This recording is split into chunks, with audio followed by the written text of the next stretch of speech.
Welcome to the Select Board meeting. The meeting is going to be televised on cable access. And we also have two people coming in. One of our board members, Seth, is going to be Zooming in, and one of our staff, Katie, is also going to be Zooming in. We'll do the Pledge of Allegiance.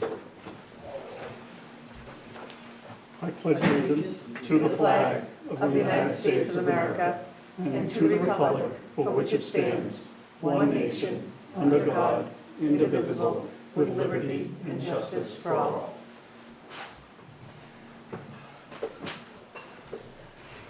As we all know, it's a little bit of a sad day in the community. I guess Mr. Foxborough had passed away last week, Jack Authelet, and you know, we could go on for hours to talk about Jack and what he means to the community.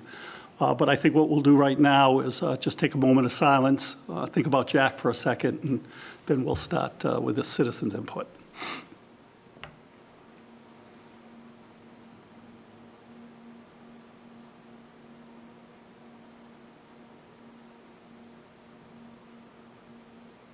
Thank you. Certainly our hearts and prayers go out to the Authelet family. Citizens' input. Anybody here for citizens' input? Okay, Joan, come on up. Cameras are up. Just let everybody know who you are, and come sit first. You'll be in front of one of the microphones. Well, thank you, as usual, to all of you for all you do. I'm here today. One second. We know who you are, but want to let and what street you are. Joan Gallivan. I'm at 9 Cannon Forge Drive in Foxboro. And I just had to be here in person because I had gotten quite upset and I haven't been able to sleep all week thinking about some of the things that are happening. If you don't mind, please, I have to have a little review. I think that we've been in a crisis, and I know you are well aware of what's going on.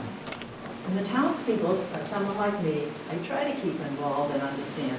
But just a little bit of background here.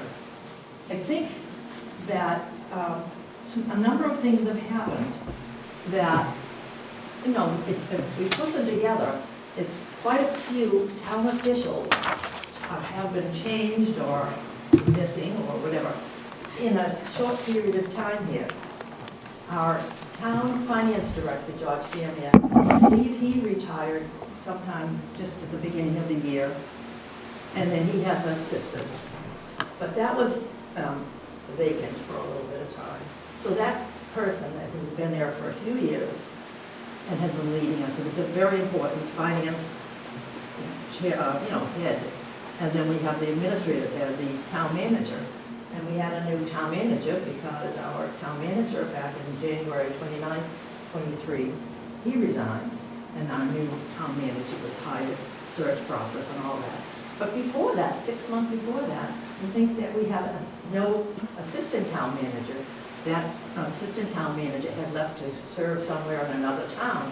And I think we were leaving it to the board of the new town manager to hire someone that they could well work with as the assistant town manager / human services. Excuse me, Ms. Gallivan? Can you just speak into your mic a little bit more? It's hard to hear. Thank you. Or bring it closer to you.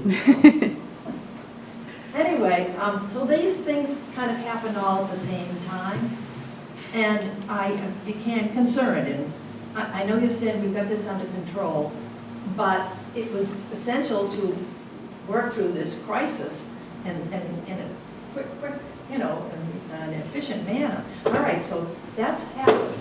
And now, one other thing that we probably don't think about enough is we sort of had a little reorganization in our town, the way it's governed, sort of like in departments. In other words, all little departments don't all report to the town manager. Now they've divided it up into categories. So, for example, at the Human Services office there, we have a chairperson of the departments, and they've included now the Veterans Officer and the Recreation Department and the human services itself, social workers, and then the town council on aging and senior center. So those are coordinated under one person so that it's now work through all those the departments, go through one sort of leader. And they've done that in the planning and development offices also for conservation and planning and things like that. So, so that has been a change, and they did this with the DPW also, Department of Public Works. So we now have Chris Gallagher in DPW, Mark Craig in this human services type thing, and Paige Duncan as the planning head. And maybe not absolutely correct, but this is what I get like as an interested resident. So this is what I'm coming from. So there's a lot of things that have just been coordinated and kind of, we're in good shape, and the town has been. And we keep, touting ourselves that we have been. And I believe that also. But I think that we are sort of in this reorganization. And most importantly, we need a town manager and an assistant town manager. It's amazing we can do so well and not have those important offices. So I guess the thing that got me upset when I saw this, an article that said debt exclusion override eyed. That was in the newspaper last week and something had been presented. I wanted to go back because we also have a capital improvement planning committee and a real plan for all of those types of things that are analyzed every year very well. So we have in that capital improvement plan, and in fact in the works since 2019, we have the DPW, which you're going to be working on now. That building needs upgrading, needs renovations, and pretty much rebuilt. And that's come to be quite a project, but there's no question about it. After that, you have unanimously approved and endorsed as the next project would be the community center. And then the Taylor School. Now, obviously, the Taylor School, when it comes in and what happens, we have to deal with it, and we have to take advantage of the monies that are there. But we had already decided, and the timing was right. We had coming up an opportunity in our debt exclusion and our bonding services that certain bonds would be retired. And certainly, this happens in most towns. You fill in with the next important project or the next important capital expenditure, and usually you keep the tax rate about the same and so forth. Doing that, because most towns, you never run out of projects that are important to the town. So the timing was just right for that too. And as I understood it, it was a number of, a large percentage of reduction in the debt exclusion, which is the interest and payments we'd pay on these old bonds. So they're retiring. We have like maybe 800,000 that can be available each year to put in the next project. So I wanted to remind you that we do have this plan already, and I could go on and on about the community center because it's not just a new senior center. It is proved, and we've seen the evidence that we do need a larger senior center. We need parking, and we need space. But that's not the reason to build the community center. It's for all the other things, just like recreation being in that little, metal building down there that's supposed to be their office. I've been there myself, and you can't even leave a message. I mean, it's shameful. We've never spent enough on the recreation and, organized it, but we have a real professional that is helping to get this for the quality of life for all the citizens, not just the seniors, for all of these new important departments. So they, like the veterans, perfect under the same umbrella, because who needs the human services the most? The veterans, probably. and who are the seniors are veterans too. So those, really well meld together. We now will be introduced to him tonight, I think, a new veteran service officer, but, it's now needing a space. So overall, I think we could talk a lot more about the community center if you need to be convinced a little bit more. But I just want to keep in mind that we have done this planning. We've looked ahead 5 years, 10 years. And in the interim here, I'm going to ask you to wait, please. Hold on things where decisions are made, where bonding is done, big expenditures come up, unless, of course, it's another crisis. But remember, we need to get a town manager here immediately. And if you have to make extra meetings or whatever you have to do, that's a priority, please. And so when I saw that there was a debt exclusion suggested, I'm asking you to wait, please. Hold on all kinds of things like that. I know I wasn't at the town meeting, I couldn't make it, but it was sort of a priority that people started talking about. We've had that as one of our priorities since 2019, and yes, we should deal with it. And I could give you some ideas of where we could get the income from and so forth. There's much more discussions that could go on. But please concentrate on what we need to do, and types of things like that. We've got a new finance director even, and the new finance director, I think they should get their feet a little bit wetter too and see, what else is going on in this town and understand what our priorities might be. Okay. Thank you, Joan. Appreciate the feedback. So I think this is what other people are thinking too, or they don't really know, a lot of us. Bits and pieces, but yes, But, absolutely. So that's what All I right. wanted to bring up and remind you of. Thank you. Okay. I hope I can stay Thank you. involved. Thank you. Thanks, Thank you, Mrs. Gallivan. All righty. Anybody else? Investment club meeting tonight, I'm sorry, I'm very interested in all the meetings, so excuse me if I look like I'm leading up to that. No, it's all right. It's my investment club. Anybody else here for citizens input? All righty. Moving right along, well, we will be introducing our new Veteran Services Officer.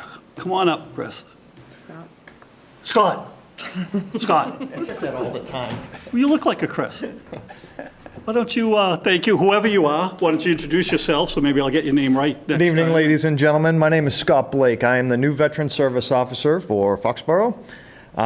Guess you probably want to hear a little bit about me. I am a 27-year vet, retired in May of 2019, and became a Veteran Service Officer. I started off in Taunton as the assistant and then moved to Rainham, where I became the actual officer. And when this job popped its head up, I said, I got to go after that. And I am so happy that I did. I have been welcomed with open arms by everybody from Paige all the way down to Mike the custodian. Everybody has just literally just been fantastic. Being over in the senior center with Mark is phenomenal. Everybody over there is just so easy to work with, so full of positive energy. It's just been fantastic, and the veterans, they just keep right on coming in, and it's one right after the other. They keep me busy, but it's busy in a good way. We're doing positive things in the community. We did the POW MIA vigil, which, it was like last minute. We were going to do it on the common, and then all of a sudden, like, well, the weather, safety, let's bring it on inside. And there was just a line of people volunteering to help out, and what can I do? And it was just overwhelming, because the other towns, town and city that I worked at, you just don't have that kind of community behind. Behind everything, especially the veterans, and they were just all right there, willing to just help right out. I mean, I've been out in the community, going downtown, stopping in at different businesses, introducing myself, and just people just are all about support, and they're just really just Foxborough is just I've only been to one other place other than Foxborough that just loves their veterans and loves their community as much, and that was Sanford, Florida. You know, and that was the only place that people just walk up to you all the time and want to talk to you and want to shake your hand, and it's just phenomenal. It's just been really welcoming, and it's really been a great experience. I went to, just a little bit back to my history. I started off as an enlisted soldier, got all the way up to staff sergeant, and then I decided, you know what, I think I can do this better. And so I went and became an officer. I graduated from Bridgewater State College when it was a college, and got my commission through Boston University. And I retired as a major, as a field grade officer. So, really don't miss it. 27 years was enough. I have 3 combat tours, a peacekeeping tour. I did the post 9/11 mission in Manhattan. Just a bunch of the peacekeeping mission in Kazakhstan and Uzbekistan, and just kind of been all over the place and met a whole bunch of different people and a whole bunch of different cultures, and it's just been a really great experience for me. And now I'm at the point in my career where I want to give back, and giving back to the veterans and helping them through some difficult situations is right on target. So with that said, I'm open to any of your questions if you have any. Anybody?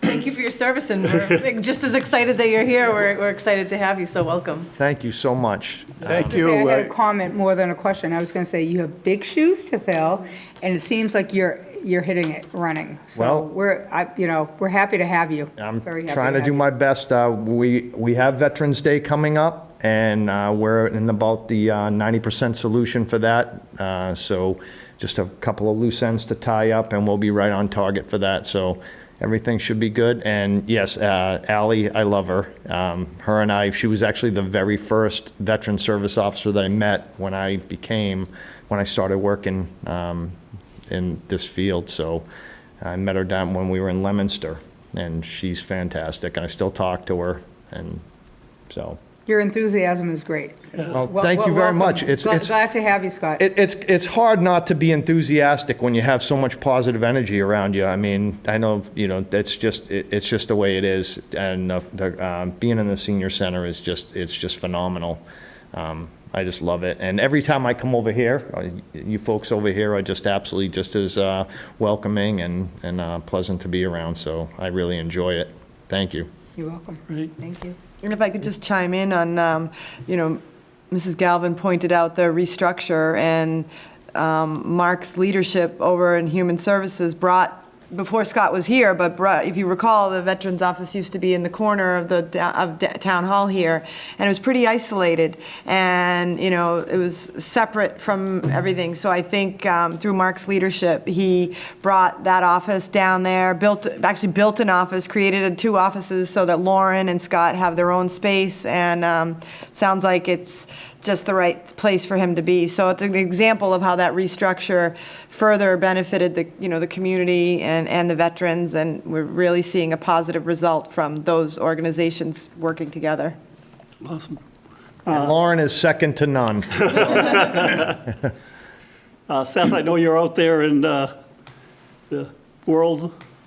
Just was wondering before we said goodbye if you wanted to say anything. Yeah, I want to say something. Okay. Welcome, Scott. Happy to have you here, and look forward to working with you. Welcome. Thank you, sir.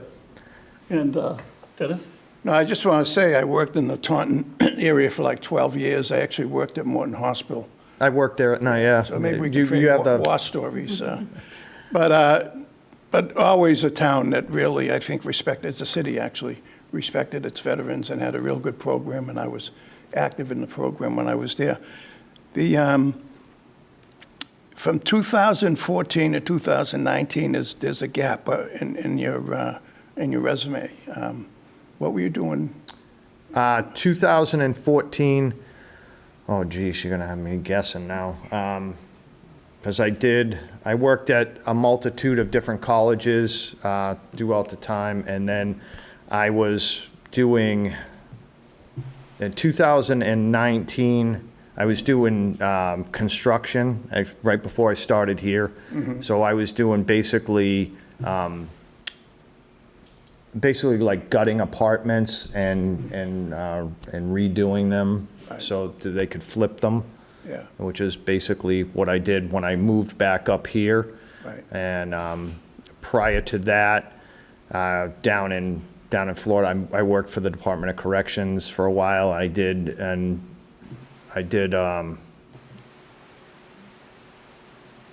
worked security, but there were just like, I mean, I did like full-time security at the Four Points by Sheridan, but the reason I didn't put any of that stuff on the resume, because I didn't really feel it relevant to like what my skill set is, or it wasn't current, you know what I mean? So like I put down Morton Hospital because I currently work there full-time at night, so I kind of, have to include that. But Great, good.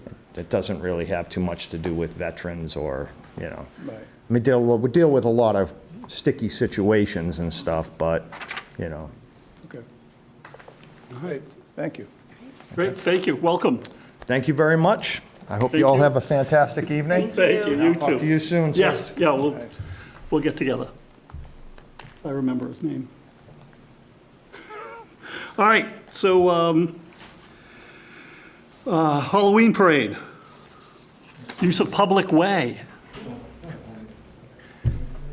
Hi, Renee. Hey, how are you? Good, how are you? Good. So yes, we're doing the Halloween Well, parade. you gotta mention who you are and Sorry, what you do. I always and- forget, because I figure you guys know me. We do.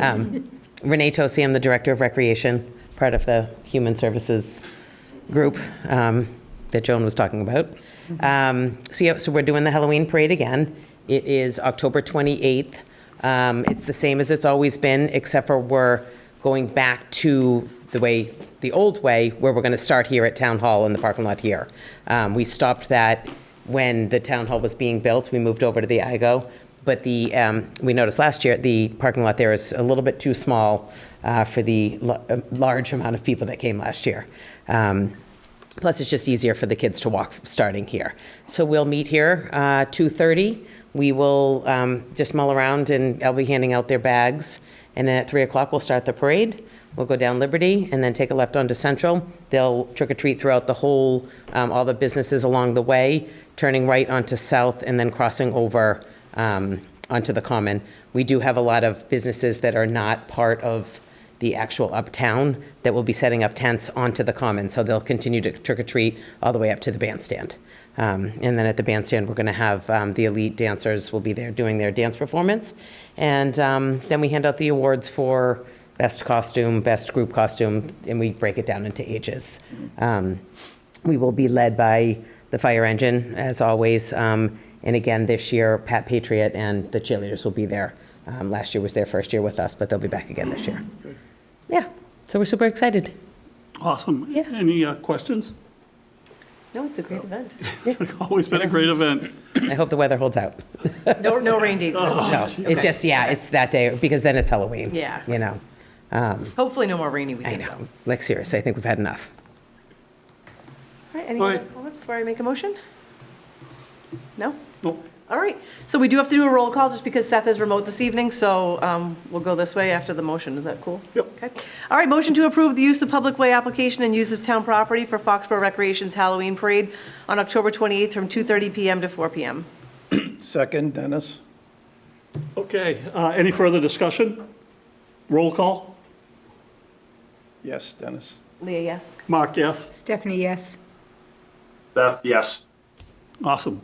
Great. All right, Thank you thank very you. much. Thanks for coming down. Thank you. All right. So, special town meeting warrant. So, we're trying to do a nice, quick town warrant, but a few things have been added on. I'll let Paige explain a little bit about a couple of add-ons, but they're really kind of simple and easy.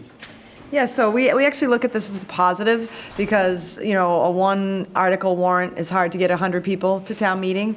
We were very excited. We were only one page for a long time, but we're now up to page and a half.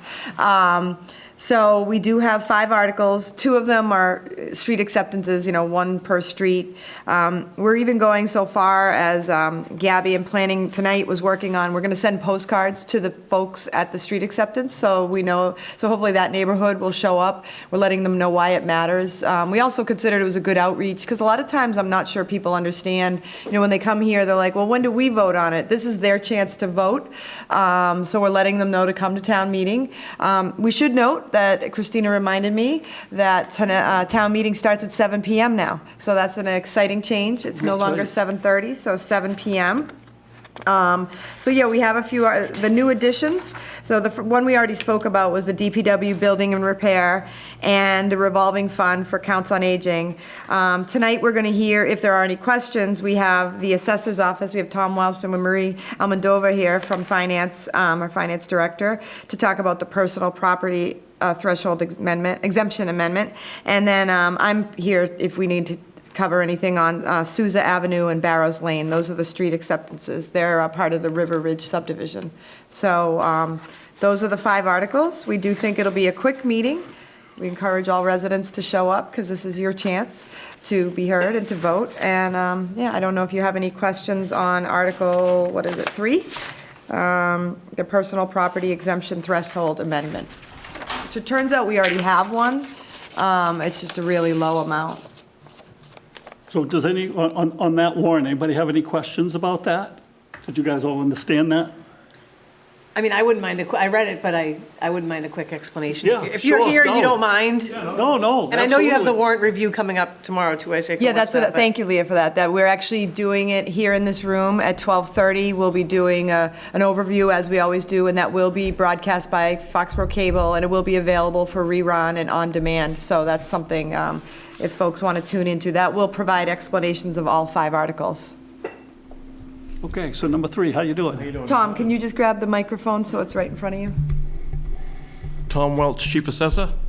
Yeah, so this is basically a tax break, so we like to talk about that. We don't get to talk about that much in the assessor's office, but, so if adopted, this increase in personal property exemption is an expanded tax break for the small businesses.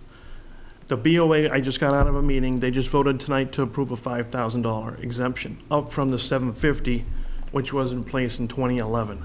$750 is really low. If other communities I looked around, they're like $5,000, $6,000, $7,000, $10,000. So I figured, why not get us up to where we should be in the 5,000 range? And then in addition to that, this helps with our uncollectible bills because a lot of people, there's nothing in the personal property law to collect that bill. There's not like a lien you can put on personal property. So there's a lot of uncollectibles. We average about $28,000 a year in uncollectibles on the personal property side. This, we think, will help with that, too, if we move that exemption up to $5,000. Can you give us some examples of what those are? Of what? The personal property taxation, like what are you taxing? Personal property is what businesses use they call it in the conduct of business. So anything in the business is pretty much taxable. It's complicated, so we have a consultant that does, because there's a lot of exemptions too, because corporations, a lot of them are exempt. It's all governed by, Mass state law, Mass general law. But, a desk, a chair, a computer, and then you get into a huge manufacturing company, a lot of that equipment is taxable. A lot of it isn't too. For instance, refrigeration isn't taxable. It's a really convoluted law. It's very complex, but it's state law, business personal property. So this $5,000 exemption would actually exempt 200 additional businesses from getting a tax bill and save them about $100 a year if they have a $5,000 and then, up and down depending on what their actual value is. So we think it's a good idea to give the people a little bit of a break anyway. Makes a little more sense. Yeah, so question for you, since I am a small business owner, way under that $5,000 limit, would I have to request a waiver? No. So if you're under the 5,000, you will not get a bill. Okay. Well, so I got a question for you. I was also way under the 750, and I always did get a bill You were getting a bill? You shouldn't have been getting a bill. for 35 years. So then that's why I asked, how do we know what to do. So, yeah, we'll talk later. But I won't be getting a bill going forward. No. Being under Anybody under $5,000 will not be getting a bill. Now, if you add a computer or you add something else, because we have consultants that do inspections, or a new business comes along and those values change, you might get a bill. So, you know, it all depends on what happens with your business. That's why we have that formal list that we send out every year, so you can report your equipment and assets on that, because things change. Right.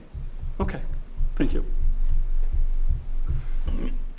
Any other questions on this article? Okay. Number 4?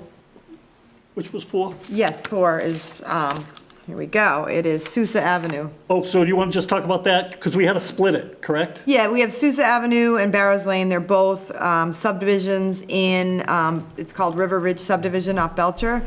Sorry, yeah, thank you. So both of those roads were approved under the subdivision control law by the planning board. Chris and Lance have inspected it throughout construction. In fact, it was Chris and Lance who put these subdivisions forward for consideration. There's a few minor punch list items, as there always are. They like to wait to the last minute, you know, get the street swept and catch basins cleaned right before. But they are recommending that both 4 and 5 be accepted at town meeting. Any questions from the board? Pretty straightforward. All right, awesome. So technically, do we have to add them? No. We just have to close We it. just have to close it. Close the warrant. Close the warrant. And then there's just so nothing you know, from a pending. timing perspective, Katie's on if we need, but she has Bob Cutler ready to go. It will be posted tomorrow. We're under such a tight time frame that it Yep. will be posted tomorrow.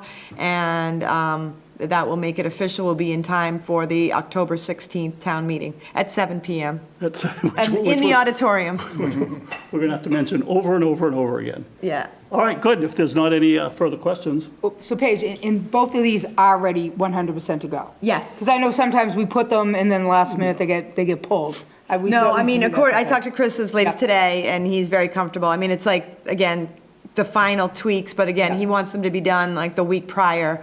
They have to put up a couple signs for turtle crossings and whatnot. But beyond that, they're ready. Construction-wise, they are ready to go. Yeah, perfect. Good. All right, so motion to close the October 16th, 2023 special town meeting warrant. Second. Any further discussion?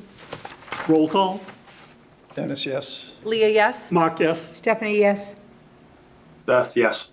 All right, great. Thank you. Schneider Electric, Yes, that's me. yes.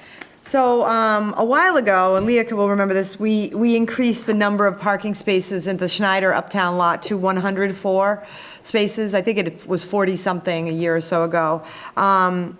Unbeknownst to me, I started asking around and looking for the agreement because when they were talking about the trunk or treat, I was like, where does it say we're allowed to do that? There was a question.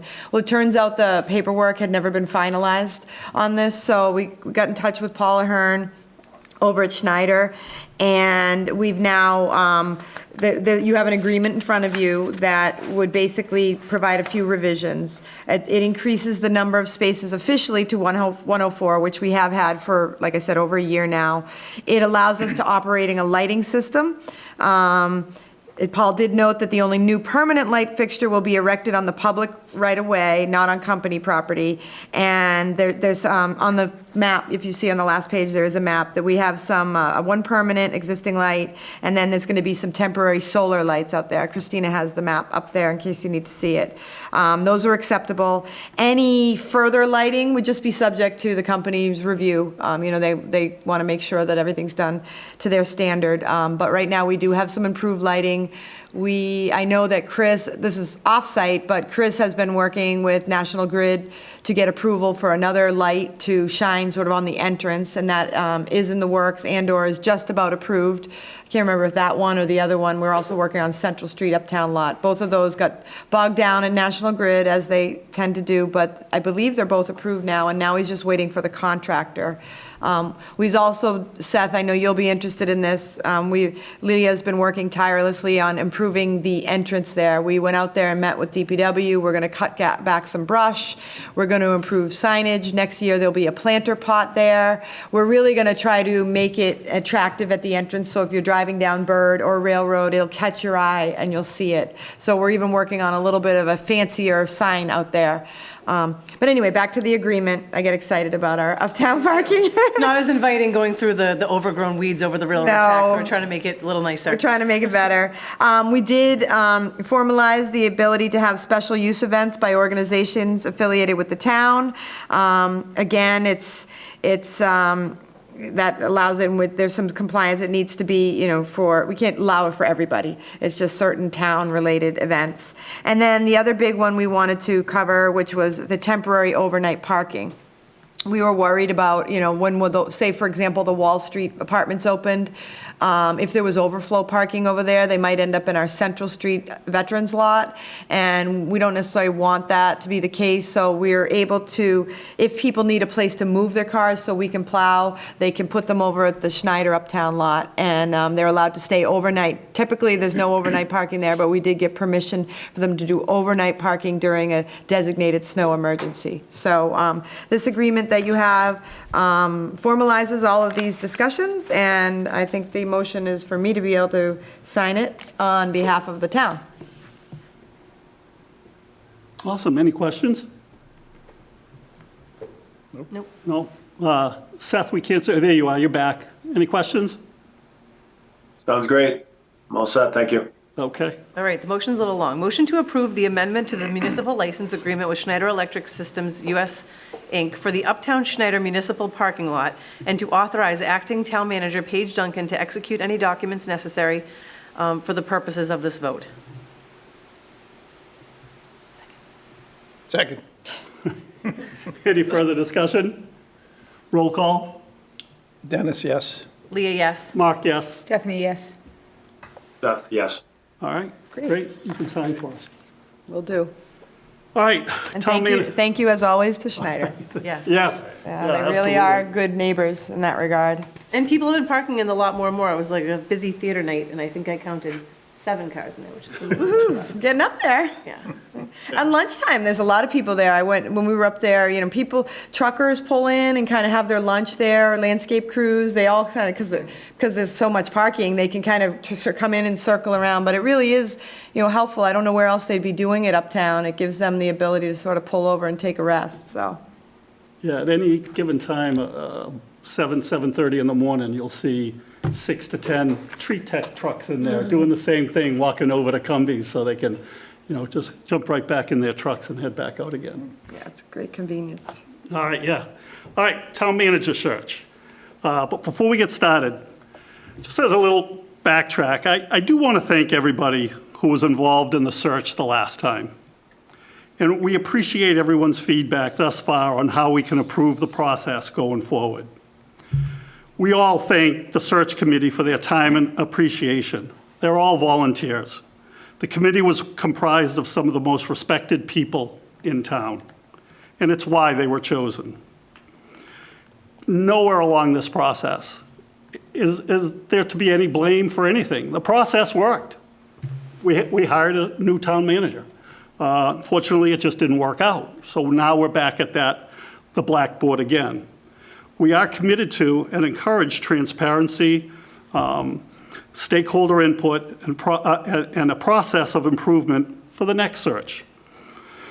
Hindsight is always 20/20. There are certainly things we would likely all to choose a little bit different with all the information we have now. But when discussing John's departure in executive session, it was natural that his temporary replacement was discussed. Any conversation had at that time was done without any intent or malice, and there was no decisions made during that meeting. The appointment of the acting replacements, assistant town manager, and subsequent town manager was done in open session. We are steadfast in our commitment to do what is right for the town and hire the best person for the job. We ask for the community's grace and trust to allow us to move forward with confidence that we have the town's best interest in mind, which we all do, and allow the process to move forward. we're all in this together. We all want the best leader for the future of Foxborough.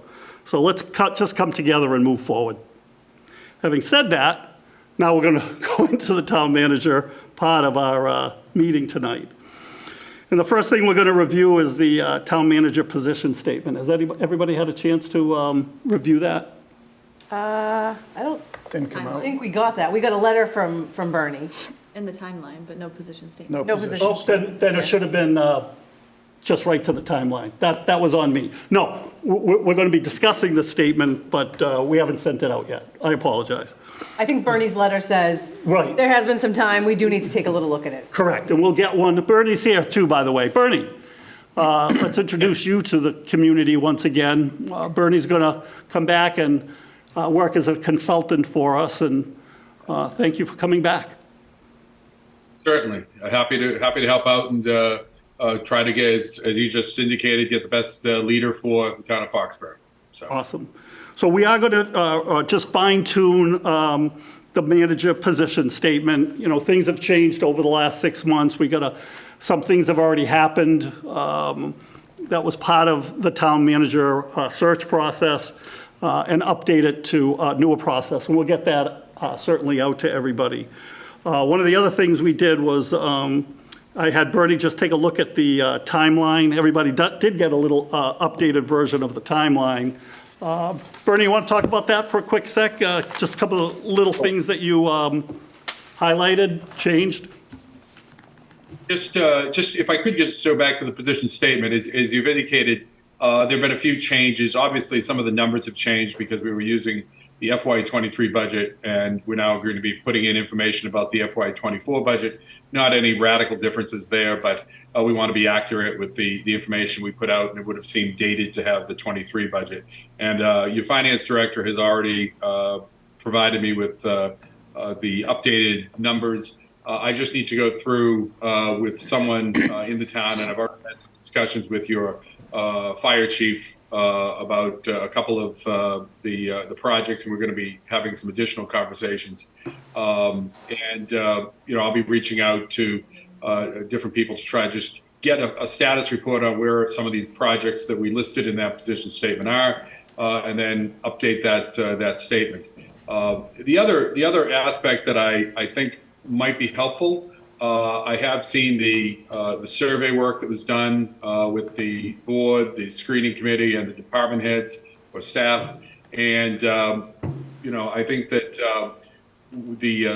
so obviously some of the comments that were in there, I cringed a little bit at them, but I felt that there were some ideas that were presented within the feedback that I received, but that you received, that was passed on to me, that perhaps we could address. One of the issues that I heard or saw was the role of getting feedback from the staff early in the process. We did in the last search reach out to the department heads, got information from them, spoke to almost a dozen, I think. So we did have some feedback there, but certainly one of the ideas that I'd like to sort of throw out that we do in other communities from time to time is have some type of department head meeting, so I could get some feedback. And if it's anything that is worthy of putting in the profile, or just to give me a sense of the climate there, so that I can speak to candidates authoritatively as to what's going on. So I'd like to, if possible, if that is consistent with what the board would like to see done, I'd like to do that probably next week sometime. Because my goal, as you see in the timeline, is to get this position posted in mid-October with resumes due probably the middle of November, and then start working with your screening committee, review the resumes and conduct interviews in the beginning of December, with the goal being that we could identify some finalists for some background check work done by your legal counsel, is my understanding is where you want to head with that. And then the board can do their interviews in early January. So that's the timeline I've presented to you, and I'm happy to answer questions or to get your feedback on how you might see that the same or differently. All right, any questions? Thoughts? Feedback? I think maybe this timeline is almost somewhere in the middle of the Yeah. other two. So I think, I mean, Bernie, I don't know if you know, there were a couple of board members that were looking for the quicker timeline. A couple were looking at the one that was a little bit slower. So I think this hits us in the middle. I think it's the best of both worlds, maybe satisfy us all, I guess. Yeah, I think. Great. I don't know if this is the right place to bring this up, but Bernie, I think in the initial proposal, the references were to be provided by the candidates. 3 references were to be provided by the candidates, or at least that's what was in the proposal. Are we going to alter that so that the board has the option to, or through counsel who's going to be doing the reference checks, has the option to solicit other people, maybe up in the chain, if the candidate reports to somebody for references? Sure. Yeah, if I could just sort of speak to that a little bit, I'm actually glad you brought that up. What we do is with candidates, and we do this more in the screening committee process than we do in the, we do it there, but we also do it with the board if board members reach out. We provide information about the candidates based on information we have in our knowledge of the candidates and the research that we do or may have at our disposal of the candidates themselves. So for instance, when we met with the screening committee early on, there were candidates that applied that had backgrounds and issues that I flagged and for the committee, and those candidates were set aside and they were not moved forward in the process. Then when it gets to the when they're listed as finalists, yes, we do ask the candidates for references, and we speak to all of those candidates. All of those references, and we spend quite a bit of time with those references. I don't actually do those. I have somebody else that does those for me. That's more, if I may, trained in doing interview techniques that elicits quite a bit of information. But my understanding of what the board wants to do in this process that we've outlined is you just want me to find you candidates, work with the screening committee to look at those candidates, let them interview, and I'll be there to provide technical assistance to that. I'll give background on the candidates just as I did before as to whether there were any issues that they should be aware of. But then after it reaches the finalists, I'm stepping back. I'm not involved in that process at all, and your legal counsel can talk to whoever they want to talk to. And board members can talk to whoever they want to talk to. Right. Again, I was there, and I think I made that option available to the board when we did the last, when we did this a few months back, that I was available for phone calls and discussion about the candidates. And I believe I did speak to a couple of you about that. But again, this is all up to you. I'm taking you to one point, letting your legal counsel take it from there, and then I'll circle back around to be with you when you're going through your process of interviewing the candidates.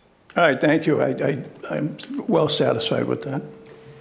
I think this timeline's good to get us, people definitely want to move swiftly, given that it's already almost the end of September and the holidays in there. I think this is a good timeline without being too aggressive and, getting off track. You already said that. Seth, any thoughts? Yeah, I'm comfortable with this. I think it's appropriate. So thank you, Bernie and team. Great. Just going forward, we don't have to vote on, should we vote on the timeline? I do have a motion here, so motion Yeah. to approve the town manager search timeline as proposed. Good. Second. Any further discussion? Roll call. Dennis, yes. Leah, yes. Mark, yes. Stephanie, yes. Seth, yes. Thank you, Seth. Going forward, we're still looking for applications to the screening committee. We have how many so far? 9. Nine to date. And when does that close again? Next Monday at 4 p.m. Okay, and then we can start moving on from there. Any other thoughts on the process going forward? I think we'll have a lot more to do in 2 weeks, but I think this is a good first step so far going forward. Any other thoughts? Any thoughts, Bernie? Closing thoughts? No, as I understand it, you might want me to help out with some aspects of the screening committee process. I'm more than happy to do whatever you feel you need, including I'll put the offer out there again. If board members would like, you all have my email information. You have my phone number, I believe. If you don't, I know that the chair has it as well as Christina. I'm more than happy to talk to you about any thoughts you have regarding the candidates moving forward. The type of candidates you'd like to see and issues you'd like to make sure are presented to the board. So again, my goal is to work with you, get this done, and move on from there. And I do want to get this posted by mid-October. Awesome. I do just want to say thank you to Bernie. Bernie, I haven't had a chance to speak with you, so thank you very much for coming back to assist with some of those pieces. I think it'll be very, very helpful. We've done some of the work. Some of it needs to be dusted off, and I appreciate you helping us do that. Yeah, I had pretty much the same comment. I know when Doc presented to us that you had offered, he said it was very generous, and I basically wanted to just confirm for myself too. Very, very happy of you circling back around and giving us some help the second time around. Much appreciated. Absolutely. Thank you, Bertie. So we had a motion. I read the motion. Right. Motion to approve town manager search timeline as proposed. Should we do the roll call? We voted. Thought we did. Okay, all right, I'm losing it, sorry. Okay, thought it was me. We're getting feedback and it's. Okay, yeah. Head. All right, let's see, town manager's update. All right, you're all set with me? All set, Bernie, thank you very much, unless you want to listen to Paige some more. Oh, that's all right. I'm going to go have dinner. Thank you. Sounds good, don't blame me. All right, Paige, you're up. Sure, okay, so, let's see, yesterday, Doc was with me, but we had a site walk on 131 Moore Street. The summit is particular, turns out there's a bunch of sites and buildings out there. It's not one property at 131. We were in particular looking at Summit Casting. We had quite the cast of characters there I think it was more than 15 people were there. Yeah. We had all 3 members of the Board of Health in attendance. We had 6 members from the DEP, which is the Department of Environmental Protection. We had 1 gentleman from the United States Environmental Protection Agency. We had Senator Feeney, Rep. Barrows, Doc. We had the building commissioner, Scott Chippy, Gabby Jordan from planning, me. So it was quite the site visit. The gist of it is and I talked to Matt Brennan. Oh, and Matt Brennan, I should have mentioned him. He's the guy who organized the whole thing. He gave us the tour. Yeah, he was the guy. He's the main man there. So the bottom line is this is going to be a lot of work for all of us coming up. 131 is a liability.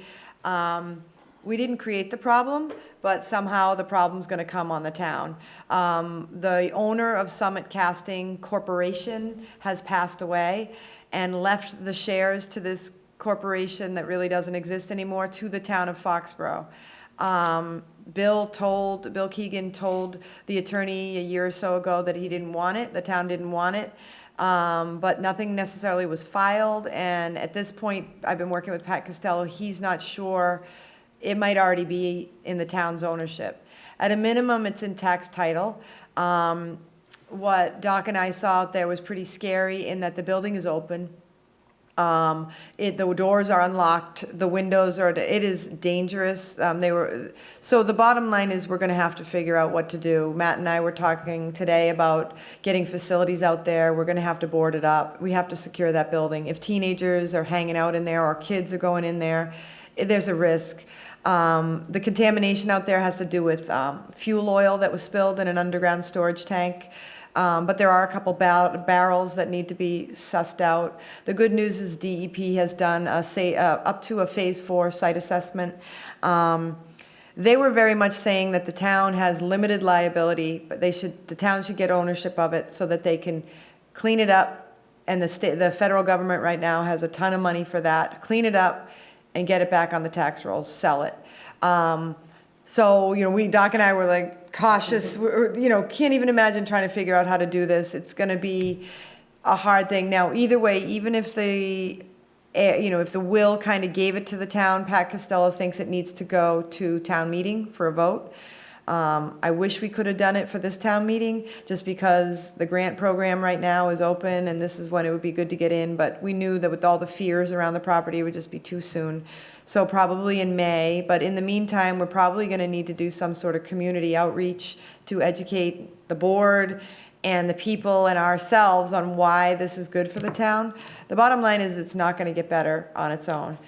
Complicating that is running through and under the Summit Casting Building is a dam that DCR has determined the town of Foxborough is at least partially owning it, possibly all owning it. The dam has been ordered to be removed. So Lance in DPW has gotten a grant to design that, and so we're working on that. That is actually, believe it or not, based on what we just saw out there, it looked pretty bad.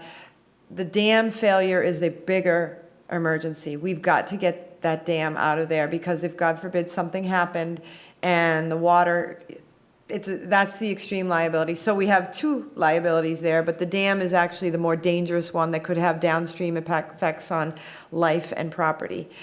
So we all have kind of been putting our heads together. We're probably going to need to, and alternatively, when the dam goes away, so does the pond, glue pond. So I asked today, I said, is there a requirement to inform the people up there? And we're not sure that there is, but probably our best bet is going to be to have some sort of community meeting where we answer these questions. We might need to get, a little more legal help on this. I don't know if Pat can do it, or if, DEP was mentioning, sometimes they have lawyers that deal with their lawyers, environmental lawyers who are well-versed. We'll have to see what Pat's level of comfort is. There's a lot to it, and we kind of need to move quickly because it is so dangerous up there. So there's the good news. They really did, though, Doc, they really did make it seem as if many communities have been in this position and they have had positive results. They've never regretted taking the property, and that they don't end up getting blamed for it, and they're willing to work with us. And so they provided a lot of assurances on that. What was the term they used? When the town took over, they kept using a term, I don't remember what it was. I don't know. But in any case, yeah, they kept coming back with, almost every community around us, Rentham, Franklin, Attleboro, North Attleboro, all had similar type of situations, and the town took over. But once the town takes over, there's a lot of money, federal money and state money, to help mitigate the issues that are going on there. And whether they use that property as just, one thought is just tearing it down and using it as a walkway, or even selling the property and making it whatever, some sort of other businesses or housing. But every community around, supposedly, and we're going to look into this, had no regrets following that protocol. They've all done well with it and worked well with the DEP, and are all pleased. So, I think is Matt going to make a couple of phone calls, and Scott make a couple of phone calls, but they did come back over and over and over again that it's a win-win situation for the community. Yeah, I think a lot of us have all heard the stories of, you don't want to be the last one holding the barrel, shall we say. But they made it very clear that it's not a gotcha situation, and particularly with the town taking it. And they even said that if the mystery barrels in there ended up being, what do you call it, method something death. He said, he was using an example, and he was saying if we ever found something so bad that once we informed DEP and EPA, they would be out there with funding to help clean it up. Their whole purpose is to clean these things up. They're not looking to blame in this situation. They really just want to help facilitate the cleanup. And being under the control of the town is really the only way it's going to get done. Right. So. Right, the only way anybody can get money from the feds and the state is if we owned it. And then it can get done. But I was pretty impressed with that DEP team. They knew what was going on there. They had maps. There were other sites that already was on their radar. And they had a pretty good grasp of what was going on, at that site. It was impressive. Yeah. Would this be an eminent domain takeover? No, because we think It would be- it was willed to us. It would be either two ways. One is tax title, but right now we are looking at years. Like, we have a couple properties in town that are in tax title, and we've been literally 2+ years. I think I wrote a memo on 2 of them in 2020, so actually 3 years. So that is not the way we want to go. It may be that this it was willed to us, so there may be a matter of simply going to town meeting and accepting it, this willed provision. And obviously, we'll work with council, and there'd be more outreach here. And I kind of suggested, because, like in Attleboro, and I don't know what the circumstances were in all these communities. I do know Rentham's, and I think I know Franklin's. Those are kind of standalone buildings.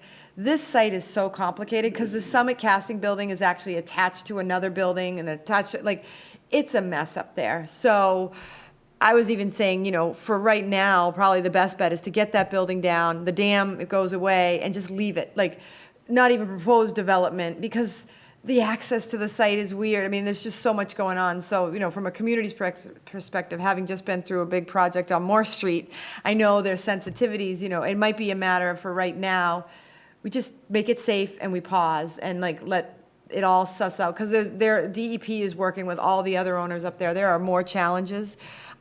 This might not even be the last one we're facing, but it's the first one. So stay tuned. We have a lot of work on that. But we have the right team on it, and it really was a great meeting. And I have to give Senator Feeney and Rep. Barrows credit. They're the ones who got DEP out there. And then when the EPA ever showed up, it was phenomenal. So And he was knowledgeable. they were great. Yeah. And they just want to solve this problem and clean something up. So Paige, you just mentioned Moore Street, that was going to be my question. So what is going on at 119, and does this have anything to do with that? It does not have anything to do with it, but it is next to it. So for what that's worth, it would now, that said, the dam removal would result in that pond becoming more of a stream. So that project did have waterfront. Now, last summer, there was no waterfront. I mean, we had a drought and there was no pond. I mean, there was a pond, but it wasn't over by 119. The status of that right now is it's still under appeal. So timing, who knows what will happen on that, but it is under appeal and by the neighbors, but this has nothing to do with that project. It would certainly, I think, help the neighborhood, if we could remediate and clean up concerns out there. I think everybody would be relieved to know that children can't get into the building, although I don't know how they could breathe in there. The mold and mildew smell was just overwhelming. You was- took one step in and you turned around and had to walk right back out again. But I bet you kids do go in there. It's actually attached to the other building? Yeah, in behind. Like the Gold's Gym building? Yeah. It's attached, okay. Behind. We had to walk all the way around. Okay. Yeah, you walk in front of the big, the Wood Forms building there, Yeah. the brick, you walk in front of that, and then you kind of go around to the left, and then there's like this brown clapboard building that's attached to this brick, and the Summit Casting actually goes along the pond, and there's actually a dam under. When you get to it, you could see it, but it runs sort of along the frontage of that pond. I don't even know how. Well, yeah, I guess around the back there was access. Yeah, we were able to We go were all able the to way walk around. around the back. Yeah. So, it's a challenge. Yeah. And what's going on there isn't affecting anything else of that building? It's all, It's all interrelated. yeah. It's all. And they're all, That- I mean, to be most of them in determined? really Yeah, bad yeah, shape. exactly. Like, there's a couple problems out, there's a lot of problems. And the dam runs under another building or two, so, I mean, it's. In that same complex or a different? No. right- Dukes, I hear Dukes, about that, whatever Yeah, Dukes it is. runs under like 2 or 3 buildings and then wow. comes out on the other side. And I was talking to, I think Scott said, one of the buildings, the owners bought it, said it was the worst decision he ever made, and he thinks he's gonna tear it down. Oh, So good. that'll be helpful. Yeah, that'll be good. Yeah. And DEP did assure us that the good news is for the first time in a long time, or since their history, they now have contact or at least the names of everybody who owns land, of the buildings and land out there. Previously, they were kind of no known contacts, so they now said they basically have, the kind of their Letters fingers, into letters out to every single everybody. one of them. Rolodex They've of tracked who's down Yeah, yeah. who owns, because this, like I said, there's many layers to that whole site. There's a lot we're gonna be talking about this for a while. So, yay. All right, on a better note, well, this is a neutral note. If you recall, on July 18th, you approved a parking study for the Route 1 satellite lots and all the Route 1 parking lots. We were supposed to, the consultant was supposed to begin counting last week at the Billy Joel concert, but due to rain and lower attendance expected, we didn't want to do a count with, not a good turnout. So they paused the count for that day, and the next count will be on the Buffalo Bills game, October 22nd. Katie's been great on that. She's been letting the parking lot owners know whether when it was on, when it was off. She helped secure the parking passes. We gave them, official badges and identification so they could enter the lots. So we're going to be looking at the next game. We're going to end up doing 2 games, no concert, because we just don't want to have them count, on a night concert that isn't heavily attended. So that is in works, and the parking lot owners have all been updated. Licensing.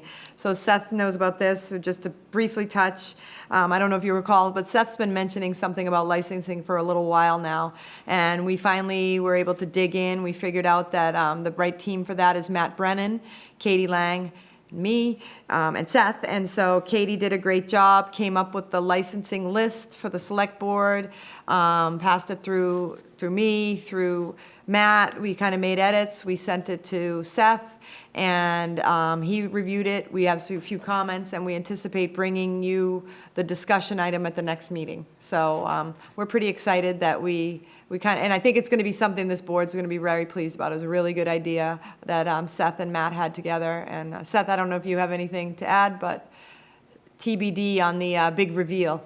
Yeah, I'd say I just say it's really good work so far, and yeah, thanks to Matt for sort of initiating it, and Katie for moving the ball down the field, and so I think it's going to be a pretty comprehensive document and solution that will be useful for folks that are looking for licensing and folks and the internal people who do the work to review and make sure that the license is appropriate, and makes it better for the board as the licensing authority to make those decisions. So it's good work, I think, and I look forward to continuing the discussion.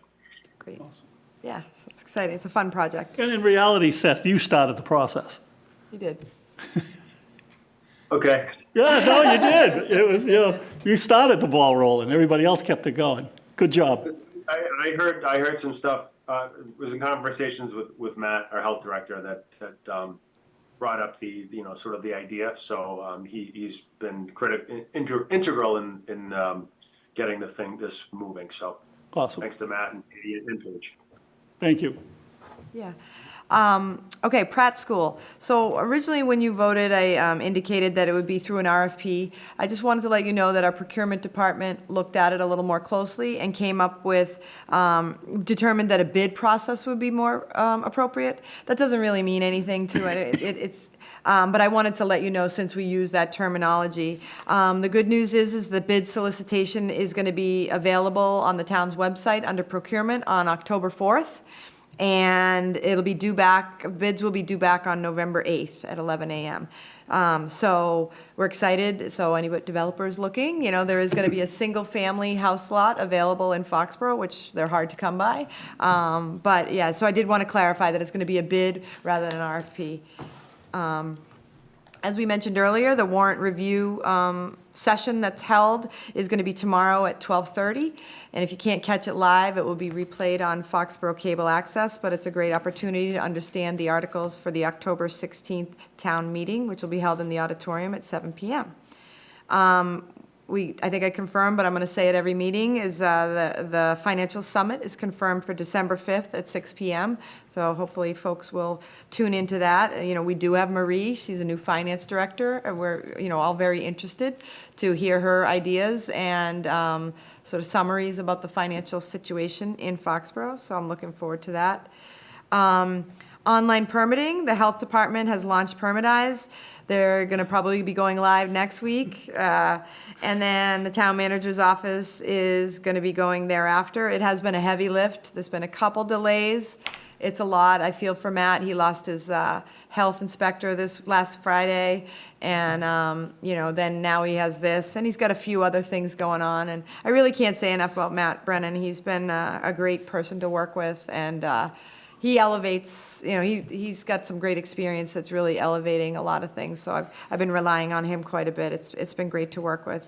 I didn't work with him as much, I think, on the planning side, and now on the town manager side, I get the opportunity to work with him more, and he's a keeper. So, Carol G is, thanks to Leah's reminder, there's a concert Thursday night, Carol G. So it's, there'll be some rush hour impacts. I think it's around a 45,000 attendee event. So I also have heard the pyrotechnics are incredible. So there might be some explosions going on that you'll hear. Thursday night? I've never heard of her. Yeah.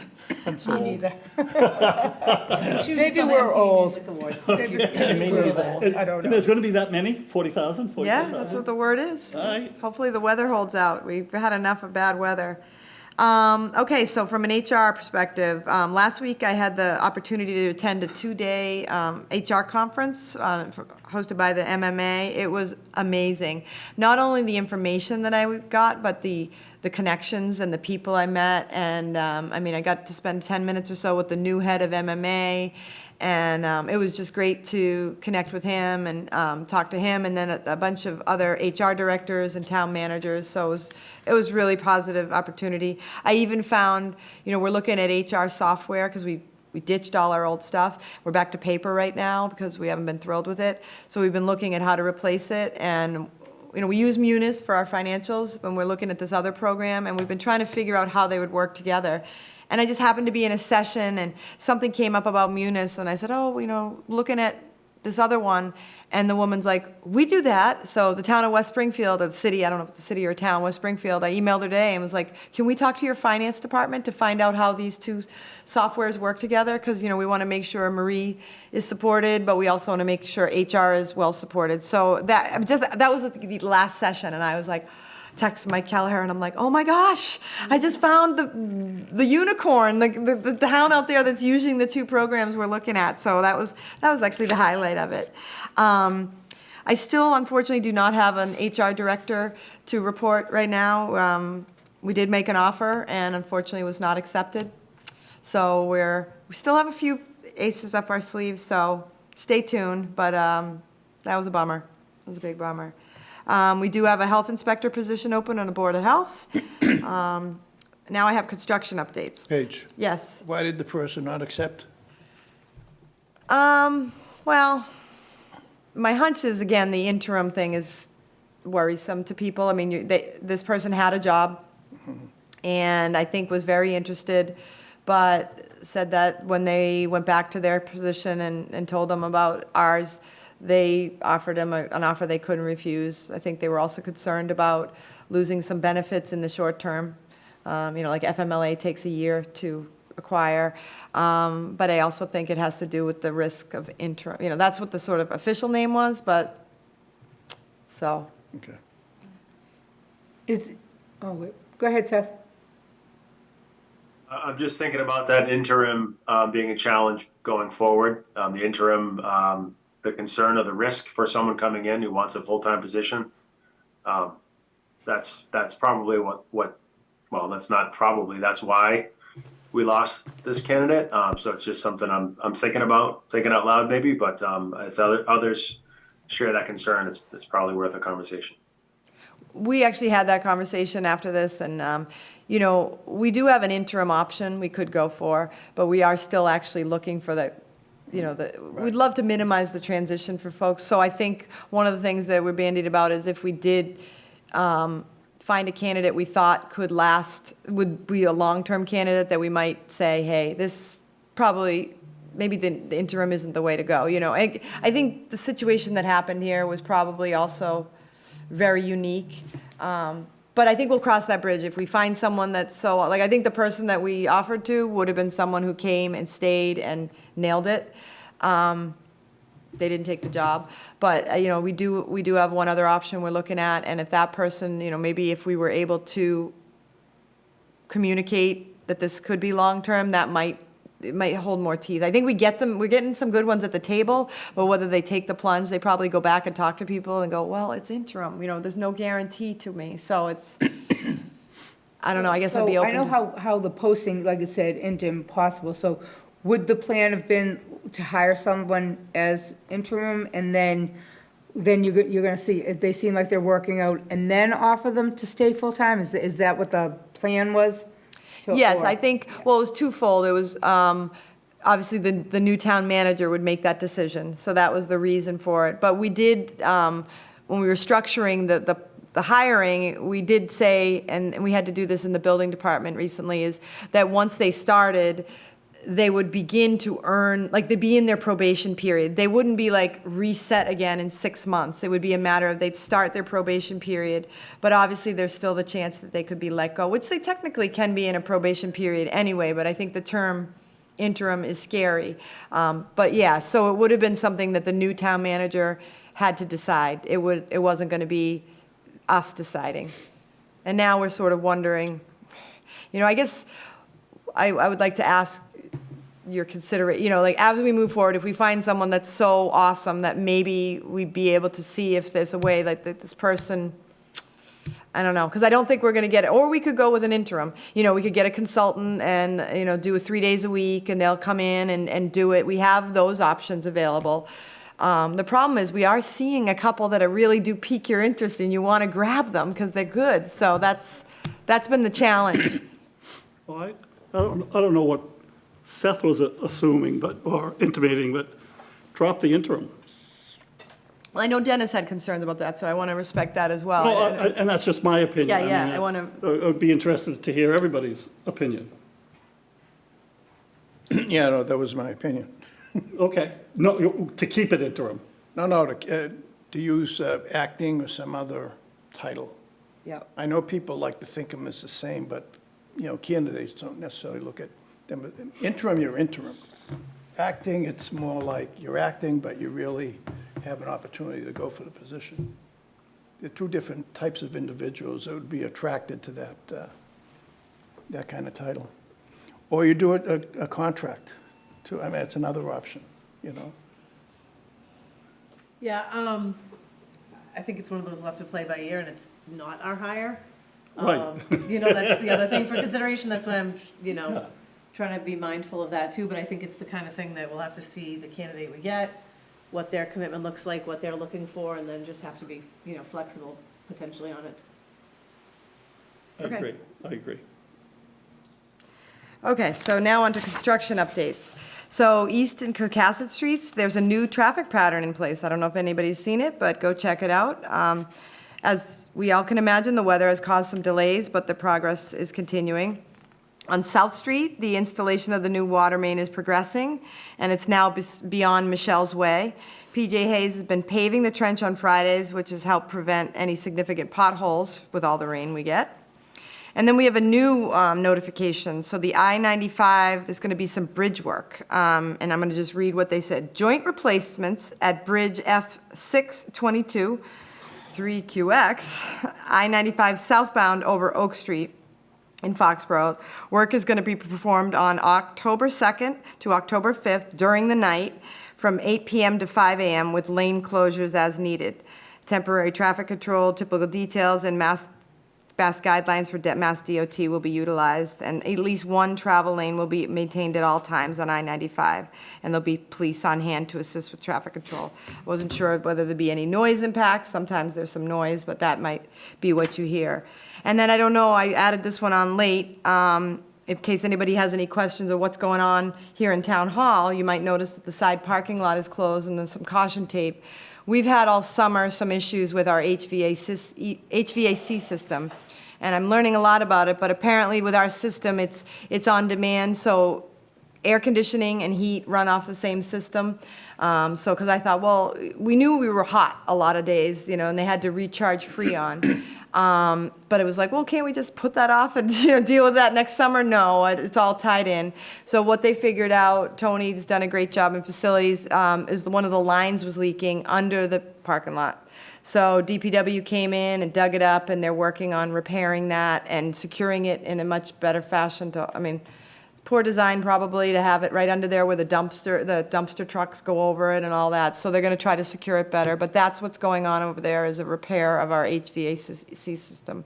There was talk of moving it, but I pointed out I wasn't here then, but I know what it's like on the planning side, that, with the neighbors being so close, moving the HVAC system is probably not going to be a well-received thing to throw it over behind the town hall.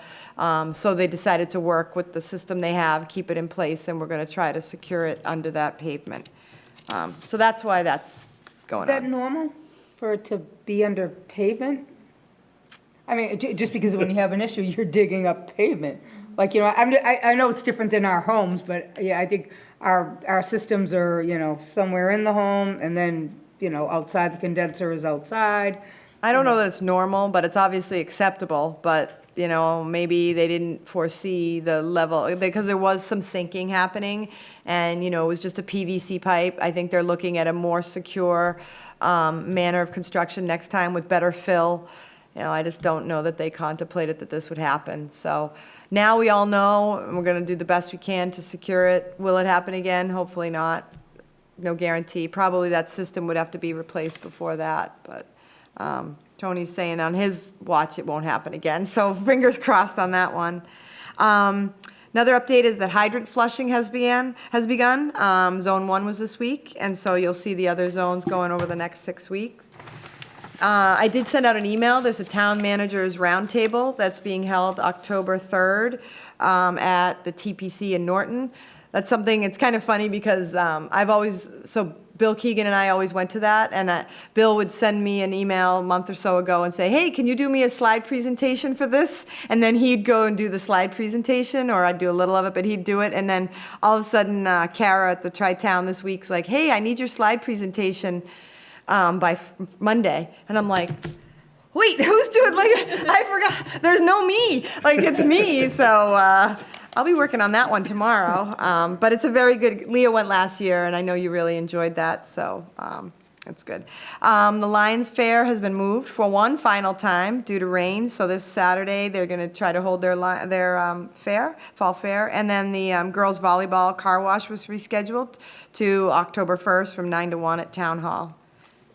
And then lastly, I'll just talk about the migrant housing, just because I don't want to be, we're actually changing the name of it because it's now not just migrant housing, it's homeless. Senator Feeney's reported that we might likely see up to 40% of residents will be Massachusetts or, homeless. Right now, we're still at 30 rooms, 105 people, 28 school-age children. A National Guard is on site serving as coordinators. We had a meeting today on Zoom with Congressman Auchincloss trying to talk about, how the federal government can help. But as we can all see the news, the federal, things aren't going well in Congress right now. So, we're not really anticipating a lot of help from there, but we are hoping the work authorizations can come through. We still have task force meetings every Monday morning. This week we had 2 people from the hotel there. It's been the amount of town involvement has scaled back. This level of service that Human Services is providing is the same they would provide for any Foxborough or other resident that was in need in the community. So stay tuned. We do not know when the next batch. They did reserve 93 rooms. They did reserve them through December of 2024. So it's going to be another year plus. We are in a major housing crisis in the state. I think this is we all knew it kind of anecdotally, but now as we have these thousands of people coming in, I'm not exactly sure. I don't think anybody knows what they're going to do. So for right now, this is probably a long-term situation. As you know, Foxborough, was told this was a situation that was placed upon us. The team has risen to the occasion. The students are being well-served in school. Human Services is doing everything they can, but it's tough for them. We're going to get more residents in the future. So stay tuned. Thank you. Thank you. I think the whole crew has done an outstanding job over the last couple of weeks with what we had in front of us. Yeah. Selectmen's update, really the only update I have is just a FYI that the fiscal year 24 tax rate classification hearing is going to be on November 7th. That's really all I have. Anything from anybody else that I may have missed? Well, could I just use this opportunity, just in case anybody else has the same question? I got an email from, oh God, I can't think of Christine's last name. Apologize, Christine, if you are watching. She was just curious if, she lives on West Street. She was curious if she said that they had paved over the bridge. It was really, really good, but then down further where some of the pipes were replaced, it wasn't paved that well. She was just asking, is it going to be paved at some point? So if anybody on West Street is curious about that, I reached out to Chris, and Chris said it will, you may know this, Paige. Chris said it will, the whole thing will be paved in 2024. So he didn't give me if it's going to be January, if it's going to be December of '24, but if anybody on West Street has the same question, I just think it's a good opportunity, because we know we get a lot of questions on what's going on West Street. So anyhow, it will be, the whole thing will be paved. And I think the reason for the delay is that they need to allow time for things to settle. Right. You know, if they went out and paved it perfectly now, it would all settle and they'd have to go redo it again. So there is a method to that madness, and it's hard. It's kind of like Market Street, you know, that's finally going to get paved someday, because, you know, you have to let the sort of construction Yeah. finish and then let things settle. Okay. Thank you. Anybody else? Good. Let's go to action items. Bunch of action items, okay. All right, so the first one, Personnel Board, appointment of Carrie Weston to the Personnel Board for a term to end 5/31/25. Second. Any further discussion? Roll call. Dennis, yes. Leah, yes? Mark, yes? Stephanie, yes?